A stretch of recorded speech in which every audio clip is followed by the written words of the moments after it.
मले 10 करोड रुपये सापडले पाहिजे. श्याम्या, आज पाहुणे येऊ राहिले. आधी सांगून देतो, मी पाहुणे पुढे पाडे म्हणून दाखवणार नाही. फुकटचं खायला येते बाळा, तुला हे येतं का ते येतं का? अरे खरजुल्या, तू पोरगी पाहायला गेलता ना, ते पाहुणे येऊ राहिले आपलं घर दार जमीन पाहायला. म्हणजे मग सासू सासरे का? येड्या, झाली नाही तुझे सासू सासरे ते. त्याला आधी आपलं घर जमीन पसंत आली पाहिजे. दाढी माझ्यासारखे हिरोला नाही म्हणणारच नाही ते. अरे खळपट चाट्या, नवरदेवाचं तोंड पाहून जर सोयरीकी जमले असते ना, तर तुझ्यासारख्या पोरायचे मरू तरबी लग्न नसते झाले. म्हणजे मी चांगला दिसत नाही का?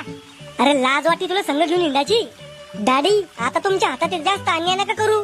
म्हातार झाल्यावर मलाच पाणी मागसान. काय झालं काऊन डांगरत आली आहे? अव आज पोरीवाली उराले आपलं घरदार पाहायला. मग पोरगा आवडलं वाटतं त्याले. शामू, तुला आवडली का पोरगी? आवडली तर नाही, पण रातची झोप येत नाही. अरे खेकड्या, शुक्रमान, त्या पोरीला तू पसंत आला, मी तर संन्यास घेणं पडलं असतं.